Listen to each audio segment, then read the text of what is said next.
Tune in for the audio, or you can even watch back. Giving players all the props, or put them on blast. We don't give no hot takes, only talk facts. We're giving all our devotion, riding high on this wave of emotion. Going all out, yeah, cause this is our time. No, ain't no stopping us till we reach the finish line. All in, we came here to win. We're gonna give everything. S-I-C-K on the run. S-I-C-K, sick, sick. On fire, we're ready to fight. We'll bring the house down tonight. S-I-C-K on the run. S-I-C-K, sick, sick. Play it on the car ride, play it when you lounge. X and O, you know that we can hold it down. Shout out to my man Sammy, got it off the ground. And to all the listeners tuned in right now, got debates, analysis, and speculation. This is sports talk for the new generation. You know where to find us, got a reputation. Sick Podcast, your #1 sports destination. Giving all our devotion, riding high on this wave of emotion. Going all out, yeah, cause this is our time. No, ain't no stopping us till we reach the finish line. All in, we came here to win. We're gonna give everything. S-I-C-K on the run. S-I-C-K, sick, sick. On fire, we're ready to fight. We'll bring the house down tonight. S-I-C-K on the run. S-I-C-K, sick, sick. S-I-C-K is the sickest podcast. Tune in for the audio, or you can even watch back. Giving players all the props, or put them on blast. We don't give no hot takes, only talk back. S-I-C-K, S-I-C-K, S-I-C-K, S-I-C-K, S-I-C-K, S-I-C-K, S-I-C-K. All in, we came here to win. We're gonna give everything. S-I-C-K on the run. S-I-C-K, sick, sick. S-I-C-K is the sickest podcast. Tune in for the audio, or you can even watch back. Giving players all the props, or put them on blast. We don't give no hot takes, only talk facts. We're giving all our devotion, riding high on this wave of emotion. Going all out, yeah, cause this is our time. No, ain't no stopping us till we reach the finish line. All in, we came here to win. We're gonna give everything. S-I-C-K on the run. S-I-C-K, sick, sick. On fire, we're ready to fight. We'll bring the house down tonight. S-I-C-K on the run. S-I-C-K, sick, sick. Play it on the car ride, play it when you lounge. X and O, you know that we can hold it down. Shout out to my man Sammy, got it off the ground. And to all the listeners tuned in right now, got debates, analysis, and speculation. This is sports talk for the new generation. You know where to find us, got a reputation. Sick Podcast, your #1 sports destination. Giving all our devotion, riding high on this wave of emotion. Going all out, yeah, cause this is our time. No, ain't no stopping us till we reach the finish line. All in, we came here to win. We're gonna give everything. S-I-C-K on the run. S-I-C-K, sick, sick. On fire, we're ready to fight. We'll bring the house down tonight. S-I-C-K on the run. S-I-C-K, sick, sick. S-I-C-K is the sickest podcast. Tune in for the audio, or you can even watch back. Giving players all the props, or put them on blast. We don't give no hot takes, only talk back. S-I-C-K, S-I-C-K, S-I-C-K, S-I-C-K, S-I-C-K,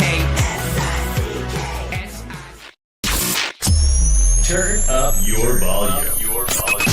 Because you're about to listen to The Sick Podcast. The Eye Test with Pierre, McGuire, and Jimmy Murphy. The Stanley Cup winning Colorado Avalanche And after 22 years, Raymond Mark! The sickest NHL podcast. Brought to you by TCS Customs and Logistics. Moving pieces, delivering peace of mind. It's gonna be sick. And welcome to another edition of the Eye Test here in the Sick Podcast Network. It is On Campus Friday with Pierre, McGuire, and myself here. Pierre, how are you, my friend? Are you cold? I am. I know. I'm a little worried. I never get cold. I'm free. It is so cold up north. Jimmy, I was outside. Like, it's really cold. Yeah. I'm going to say it's minus 12 Fahrenheit. Fahrenheit. Oh, wow. Yeah, it's cold. It's cold. Well, then I'm not complaining because we're at 25, so that's nothing compared No, to but that. you look cold today, but I know you're sharp and ready to go because we spoke before we came on the show. I'm so excited about our next guest. I'm so pumped. Eric Lang is one of the truly great college hockey coaches. He's a guy that will coach in the pros someday. He's dealt with a lot of stuff in a first-class manner with what's going on at AIC right now. So I'm really excited to have him on the show. I think people like this are enlightening, especially with what's going on in college hockey right now, what's going on in major junior hockey right now. Boots on the ground intel is really important, and he's boots on the ground with really good intel. Really is. And we have a lot of Weston Mass mutual connections because he is out there in Springfield, Mass. So let's bring on the head coach of AIC right now, joining us here on an On-Campus Friday on the Eye Test, head coach Eric Lang. Coach, how are you? Morning, guys. Jimmy, Pierre, great to see you guys. Thanks for having me on. Looking forward Coach, to it. it's not golf season yet. What are you doing? I know. I hear you talking about how cold it is. We've had a cold stretch here as well. So, I think the countdown is on to the Masters, and then that starts the golf season. But we got a lot of time to go till then. Yeah, I agree. Coach, I was just saying too. I actually lived out in Springfield for 2 years during COVID. Just got a sick deal on an apartment there. If I could do everything remotely, so I was out in your neck of the woods there. And when things opened up, I used to frequent a fine Irish tavern called Collins Tavern. You ever hear of it? I have. Yes, good spot. Good place. Good Irish history there, man. I really enjoyed the staff there. Yeah, it was great. So I watched a couple Notre Dame games there back in the day. But listen, Coach, one thing that I did hear a lot about while I was there and continue is just the presence, that AIC established since you became coach over there in Weston, Massachusetts, in Springfield, and how much you helped hockey there. Just talk about, when you took the job to now. Obviously, we know what happened this year. We'll get into that in a bit. But just if you can go back to when you got to AIC and what was your goals in building up the program there and establishing yourself in that neck of the woods?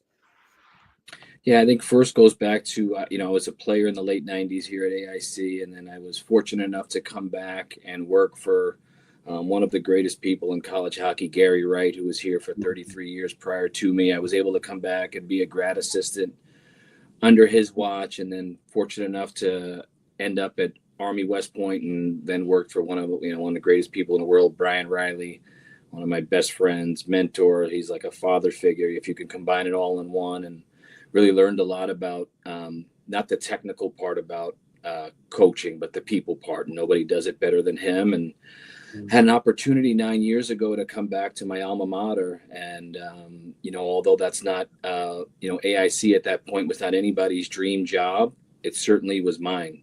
And, 9 years ago, we were, ranked 60th out of 60 in the country. And, we were losing players to Division III schools. And it was not a destination to come play hockey.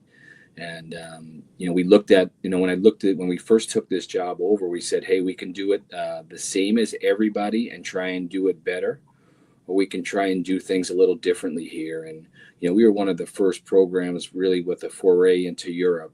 At one point we had 13 Europeans on our roster. And I think when I first took over 9 years ago, it was only 43 European players in all of college hockey.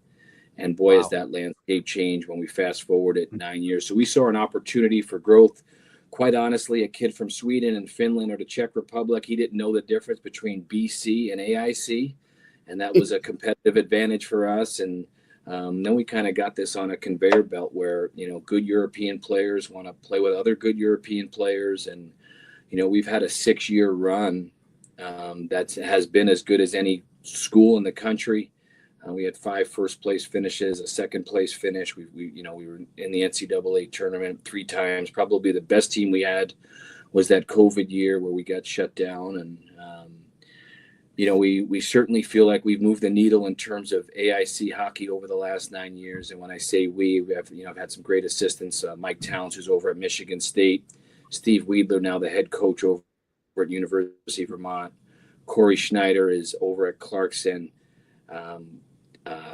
Evan Morehouse, who's at Brown. We've done it together. We've done it with some different people, and we get that devastating news early in November. And the best way for me to put it, it's like building a business, from the ground up, and then someone tells you you're bankrupt or you're going out of business. And you know what? I have no problem saying it was a lot of tearful nights, and I'm still a little emotional about it. And we're trying to do as best we can here inside of a tumultuous season. Our players get devastated with some bad news, and we've had some players leave, and rightfully so. And we have some players that are bitter towards the institution, which I understand. And we're still trying to win hockey games here. We're trying to play the best team game we can. But inside of that, I understand why there's been this individuality, and I totally get it, So that's a little bit of it in a nutshell here. What's impressive about you, Coach, is that you remain loyal to your alma mater. I know for a fact that you've been offered other jobs at different levels. And one of those jobs, and I won't say where, is near and dear to my heart, and I know that you chose to stay at AIC. How aware are the people at the institution of your loyalty to your alma mater? I would hope there's some level of appreciation. I've never once walked in and asked for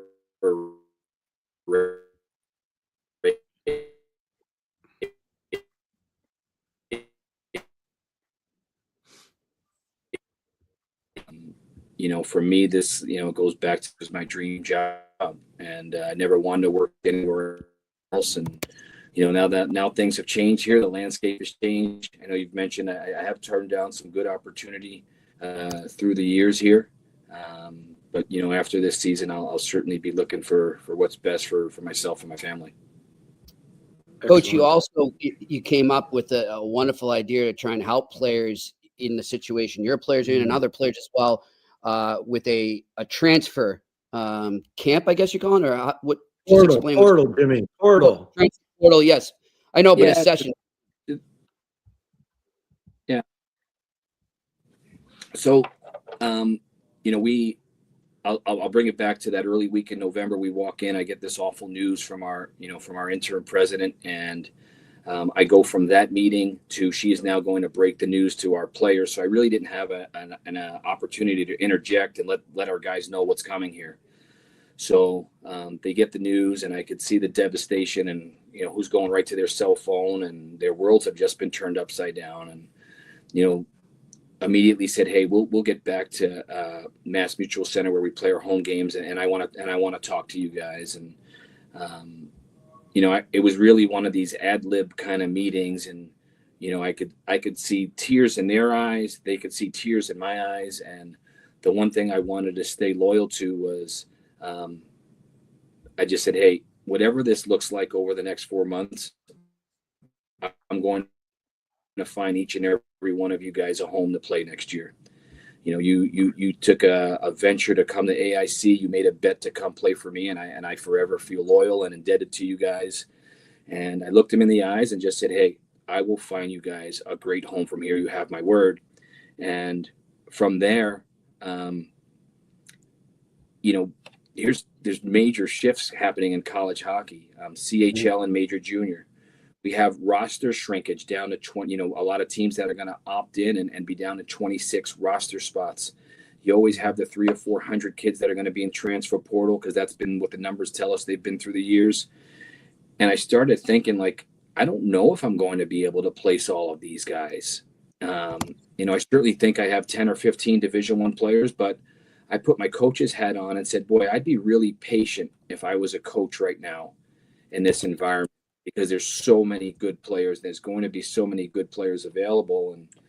And it kind of happened organically. I just said, man, I wonder what it would look like if we can get all of these kids under one roof to play and perform. Because quite honestly, most of the players that are in the portal have not played a lot of hockey, and they have not been able to showcase their abilities. And or maybe they, you know, I'll use the 2 kids I have in from Colorado College that only play a handful of games.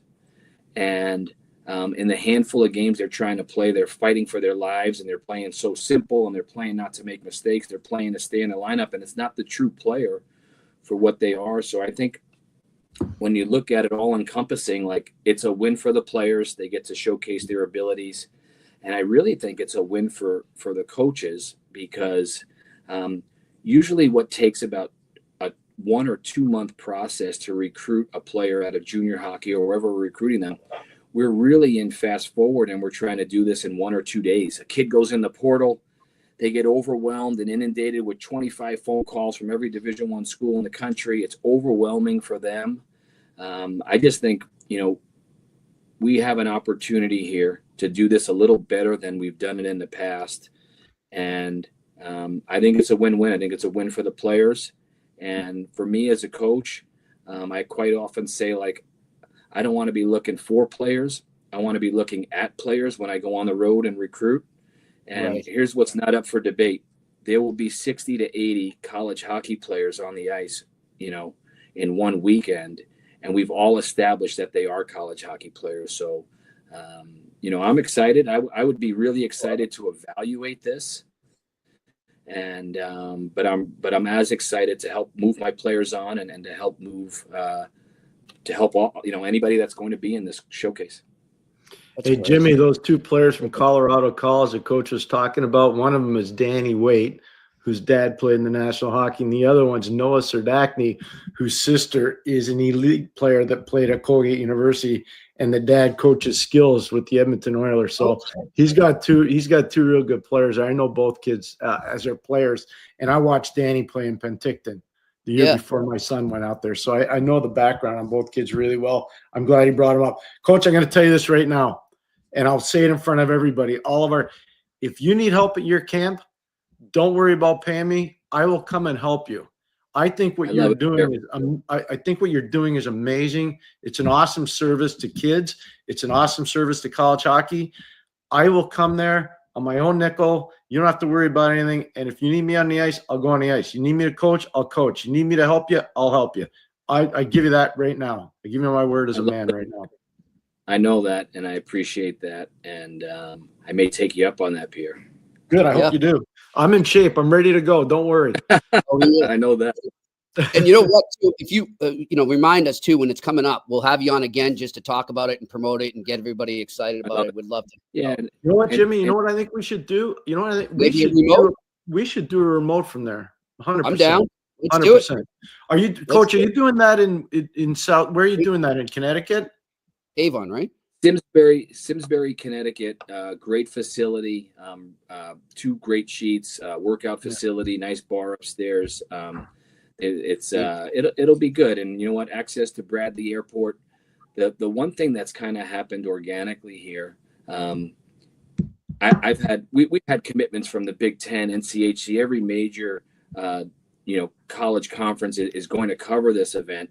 But it is a little tricky if you're a player out in the Midwest. Now you have to grab a flight into Bradley International. We've had people say, hey, where is the Midwest location going to be? And so I think we may have stumbled onto something pretty good here. Yeah. And in a perfect world, we have 2 locations. And, we make it as easy as we can for these players to get the exposure they need and get the access to college hockey coaches. That's great. Hey, Jimmy, you know what? That facility the coach is talking about in Simsbury, our practice facility was at Avon, so I would drive by there. I lived in North Granby, Connecticut. So I would drive right by there. And that facility actually started out as a figure skating thing, and all the great Russian figure skaters were there. And so I know where he's talking about, and he's right about the upstairs too. It's good. It's a good spot. That's where we'll start the podcast. Well, we can start the podcast from. So, yeah, I know the area really well. That's great, Coach. That's so awesome you're doing that. I want to ask you about where you see the CHL and the NCAA, because I do think you're real live boots on the ground intel on this, because you are so creative. Where do you see this going with the CHL and Division I college hockey? You know, Pierre, because of our season, and I know I won't have a season here at AIC next year, I just started watching major junior hockey because I'm not an expert on it. I don't know it. Our paths have never crossed, but I'm starting to just do my own evaluation for my next job and watching.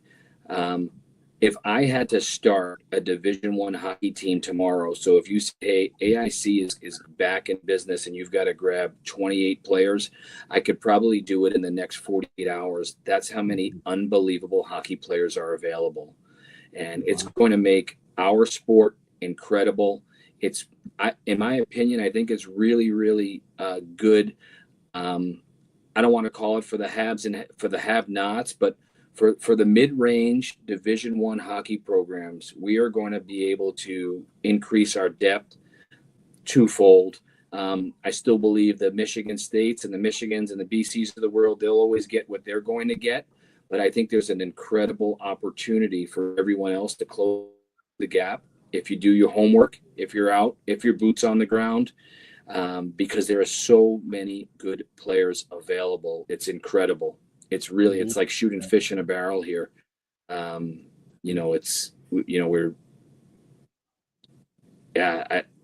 an exciting time for college hockey.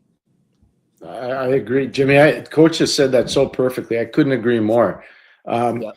Jimmy knows this, Coach. I've had more calls from major junior coaches asking how they can help their guys go to college. And, back in the day, I used to go into major junior ranks and people would want to fight you. You know what I mean? Because you're a college guy. Right. So it's really changed. The landscape has changed unbelievable. And I'm blown away. I just had a phenomenal call on Sunday with a major junior coach. And he was so transparent and he was so willing to want to help his players after they were done with him that I was blown away. I said, oh, man, I'll set you up with whatever college coach you want to talk to if you want to help your guy. So it's the first time I've had that I've been in college hockey since 1979. That's the first time I ever had a call from a major junior guy not want to get in a fight about something. And I thought it was really good.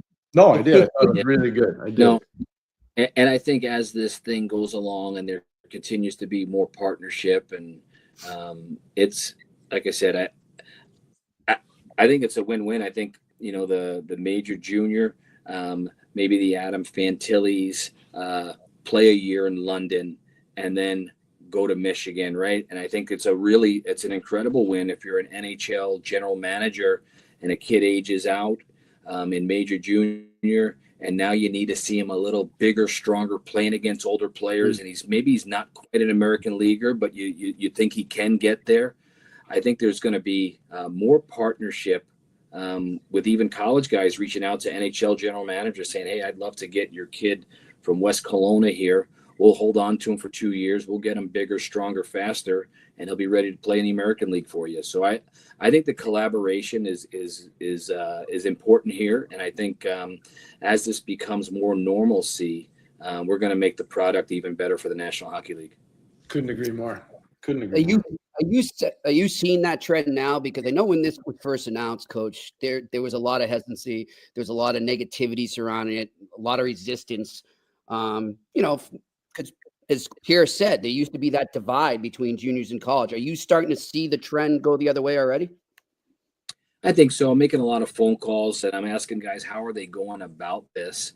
And I think it's still a little bit of the same. So like the 04 group is the age out birth year right now. Okay. The London Knights don't want to see their 07 guy going to St. Lawrence or wherever that might be, but that's no different than the coach in Fargo who has a really good 07, 06, and it's no different from a coach in the British Columbia Hockey League that would love to hold on to his player for another year.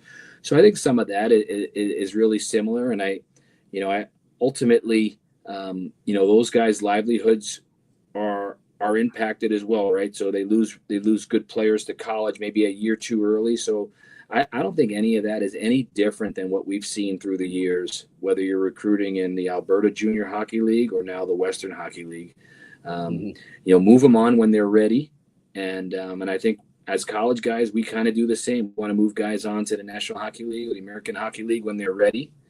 And it also is a good thing if we hold on to a kid for another year, it might be better for us. So I think all things being said, I think the more normal this becomes and the more bridging of the gap, I think we're gonna have an incredible product. Couldn't agree more. What's going to be interesting, men, is how many teams from these different junior leagues go major junior. Coach has talked about the BCHL, and I don't want to let the cat out of the bag, but I know there are teams that are trying to go into the Western Hockey League.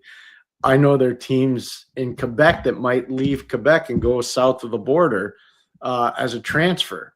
So there's a lot of stuff going on right now. This is far from being done. There's going to be players moving all over. I loved what Coach said about the age out. So, because it's good for agents, it's good for players, and it's good for teams.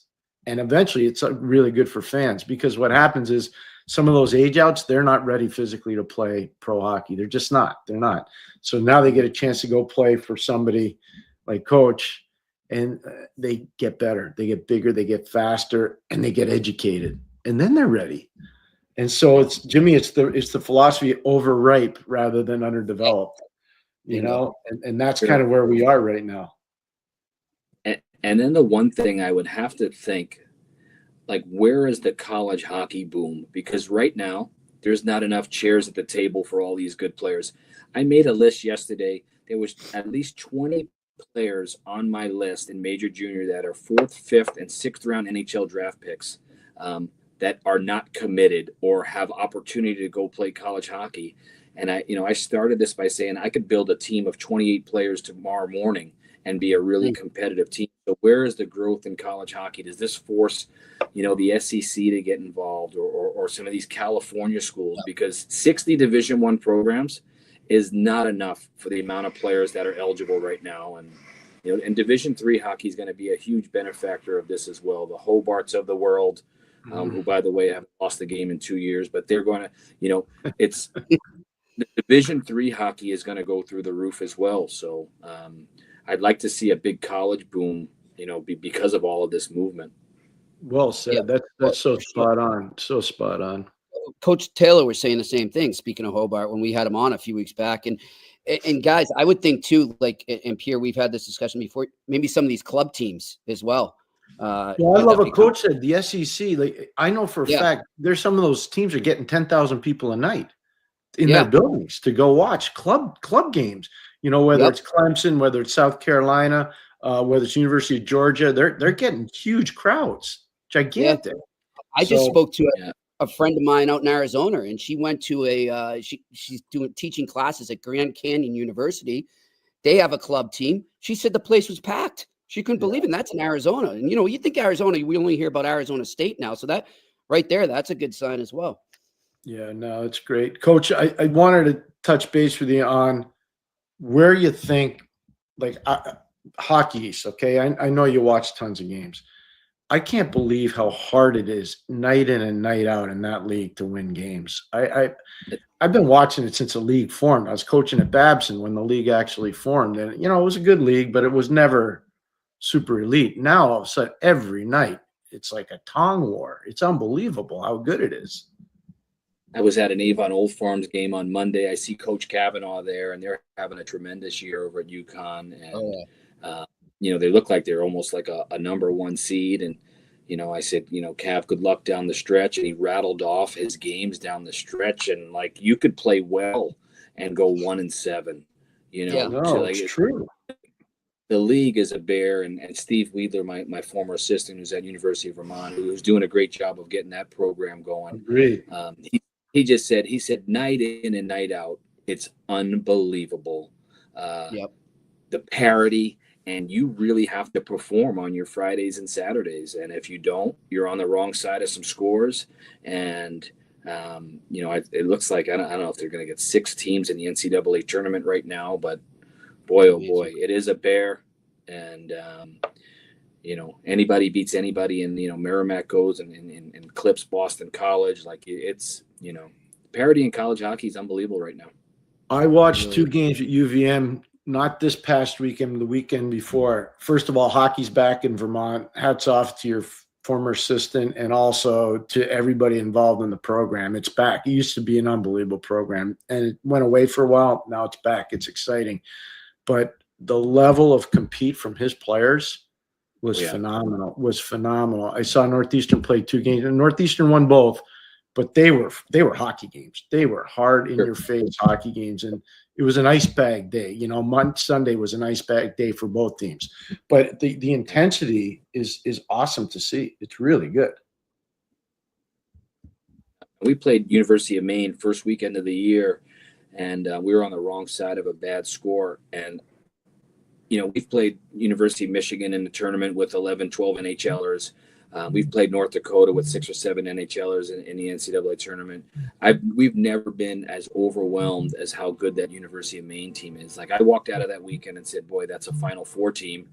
And Benny Barr is an incredible coach. That team plays as hard and as relentless inside of a hockey game as I've ever seen. And I agree. They've kind of found their niche there. I totally agree. And you talk about teams that are going to benefit from Major Junior. They're in Halifax, they're in Moncton, they're just all over. They're in Prince Edward, they're everywhere. They're in PEI, they're in Cape Breton, they're everywhere. They're going to own that part of Major Junior hockey. 100%. It's a great competitive advantage now with their location, and even some of these upstate New York schools with quick access into the OHL. And it's I was always thinking about it from our perspective here at AIC. It'd be tough for us to be experts in those areas, where some of these guys are a hop, skip, and a jump over the border, and you can watch 30 major junior games and get really good in that league. Yeah, agreed. Speaking of that, speaking of Maine, our friend here, Pierre McGuire, is headed there soon. So, Coach, we're gonna wrap it up here. We appreciate you taking the time, and best of luck. And as we said, we're serious about the transfer showcase. We are 100%. We're going to help you with that. We are going to help. I know you are, Jimmy, Pierre. Yep. Great to be on. Pierre, great to see you again. It's great to have you back on the college hockey side of things, and where your grassroots started as well. So, love being on here, and thanks again, Jimmy. Thanks. Thank you. Take care, Coach. Thanks, Pierre. Way to go. AIC, join us here on the iTest on the Sick Podcast Network. He's good. If you want, you can go to the NHL and be an assistant coach. You can. Yep. I know one job for sure that he didn't take in college hockey, and I was hoping he would, because it would have been really good for him and really good for the school, but didn't go that way. He's a really good coach. And his players know that he cares about them. I think that he spent all those years as an assistant at West Point, Jimmy. Mm-hmm. There's something magical. It's not a political statement. There's something magical when you're in that kind of an environment for so many years. You learn a lot. You learn a lot about how to compete. You learn a lot about team building. You learn a lot about a lot of things. I used to go do the summer hockey camps there with the Riley family, and I loved it. I never had a bad experience there. I enjoyed it. I'd go there for 10 days, 2 weeks, whatever it was, and I had a blast. I really did. Yeah. I admire, like I said, his loyalty there to his players, and even still to AIC.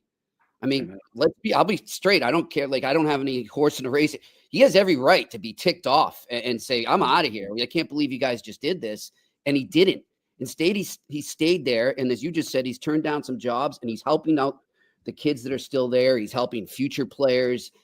That's a winner, Jimmy. He's a winner, and so the future for all those players, he'll help them. I don't know if he'll be able to get every kid a job. It's just so hard because what's going on with the major junior landscape. But I can tell you this, like, guys go there, they know that he's got their back, and that's a big part of this, really big part of this for sure. Well, so you have a good weekend. You behave yourself this weekend. I will, my friend. Got a lot of hockey to watch. Big matinee for the Bruins and Rangers tomorrow, 3:30 game. So I'll be tuned into that. And Pierre, you enjoy Orono, all right? Yeah, I will. I'll tell everybody you said hello. I'll enjoy Erno. I hope I get there. There's a snowstorm coming, but I'll get there. I'll find a way. All right. Find a way. Then I'll be in your neck of the woods starting Saturday afternoon, and we'll be working together on Monday. And we want to remind everybody about that. The Bean Pot gets underway this Monday, and of course the finals and the consolation game the following Monday. And before each game, from 3 to 4 p.m., before each set of games, I should say, we will be at West End Johnny's, 138 Portland Street in Boston, just right down the street from the Garden. I want to thank Sam Adams, Cold Snap, and Sun Cruiser, and the Boston Beer Group for getting behind that. And then after the Bean Pod, Pierre, as we've told everyone here, and if you haven't heard it, we will be up in Montreal. I know we have a huge listener base there, so we're looking forward to hopefully meeting some of you who ask these great questions every day. Come on down to McLean's Public House, 1420 Peel Street. Now that's Upper Peel Street, not lower, where their old place is, just simply called McLean's. You want to go to McLean's Public House, 1420 Peel Street. We'll be there 6 to 7 p.m. every game day of the Four Nations Face-Off in Montreal. I want to thank Jägermeister for getting behind that. And, of course, my good friend Stu Ashton, who owns McLean's and McLean's Public House. And then we will return to West End Johnny's down in Boston again for the games in Boston in same time, 6 to 7 p.m. on each game day in Boston. So looking forward to these remotes. We got a busy month ahead, and it looks like we just maybe booked another remote here. And so we're going to start traveling a lot as the spring, as it gets warmer and the hockey games get more important. I think we're going to be doing quite a few more remotes, Pierre. Yeah, no, I look forward to that. You know, I can't thank Keith Pelly enough, by the way, for coming on Thursday. Or was it Wednesday? It was Wednesday. Keith was on. I still getting tons of feedback on that. Yeah. Like, did he present himself the proper way? Mm-hmm. And what an amazing ambassador for MLSC and their brands. Yes. You can't get a better ambassador. Oh, he's great. It's just amazing what Pelly did. He was really good. He really was. And, as I said to you off the air, and I've said to our mutual friend, Todd Carroll there, he has so much power. He's involved with so much at a high level, Pierre, and yet he just keeps everything at a human level when he speaks to you. And he's just so relatable. And I think that's obviously a great quality. It's obviously helped him get where he is, but it was really good. That was my first time interviewing him, and I really enjoyed it. I want to thank him again for that, and thank the Maple Leafs as well. How about Rebecca being the middle person, getting it all set up? She was awesome. So Rebecca's his executive assistant, and she was lights out great. She was really good. I texted her yesterday to thank her. Me as well. She was lights out great. She was amazing. So all good. We don't want to forget our sponsor, of course, TCS Customs and Logistics. Unlock the full potential of your shipping operation with TCS Customs and Logistics. From around the corner to around the world, flatbeds to air freight, customs clearance and drawback consulting, TCS is a one-stop shop for all things transport, moving pieces and delivering a peace of mind. For no obligation customs or freight quote, contact sickpodcast at shiptcs.com. Again, that's sickpodcast at shiptcs.com. And, of course, Betway. Go all the way with Betway and get a free bet up to $200 if your first bet loses. Scan that QR code right in front of you if you're watching. Otherwise, go to the details section on the website to redeem your welcome offer. Again, this is only available for new customers. Terms and conditions apply. The offer is not available in Ontario. You must be 18 plus. You must play responsibly. I do not have a sick pick, so don't worry about that. It's a slow night in the NHL tonight, but I will make one for tomorrow, so crank up that sick pick right now. It's time for Sick Picks, brought to you by Betway. All right, Pierre, I'm going to go right to that aforementioned game, the Bruins and the Rangers. Bruins and Rangers in Boston at TD Garden, 3:30 p.m. start, national game on ESPN. This is obviously a huge game in terms of wild card race and playoff implications. And obviously original six rivalry as well. I'm liking the draw. I'm feeling this thing's going extra frames. So give me that draw. There's no value out on it yet because as we record this, we're still 48 hours behind. But if you go to Betway, I think probably by Friday night, as you watch us, even right now, as you're watching this live, you'd be able to go to Betway right now and find that value. So remember, the draw means overtime and a shootout. Go there and check that out. I'm sure you'll get some great value. Pierre, so many great games this weekend, and this playoff race, as we've seen, as Coach said about college hockey and the parity, I mean, the parity in the East right now is something else, and we're going to see that on display again this weekend. You know, it's a big game that's all of a sudden become a huge game Saturday night, Toronto at Edmonton. Oh, yeah. Toronto's lost their last 3 games. Yep. I think they needed to get on the road. They got 4 now straight in the West. Mm-hmm. This is a perfect time. They're starting to get guys back. The one thing I'd say about the Leafs, you can see how much they miss John Tavares. You can see it. And you can see how much they miss Matthew Nyes. Yep. So those 2 guys, that makes a big difference. When they get those guys back, and I do think they'll be super aggressive, as Keith Tully said, at the trade deadline or maybe before. Mm-hmm.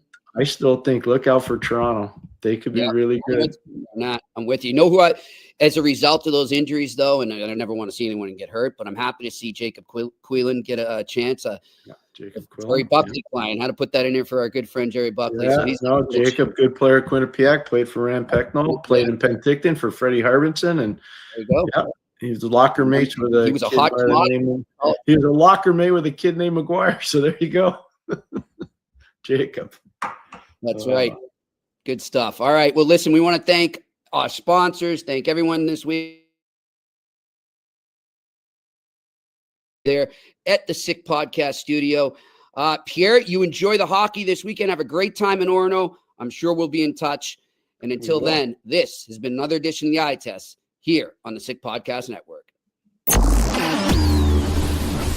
And that's a wrap. Hope you don't miss us too much until next time. Follow the Eye Test with Pierre McGuire and Jimmy Murphy on YouTube, Facebook, Google Play, and Apple Podcasts. Brought to you by TCS Customs and Logistics. Moving pieces, delivering peace of mind.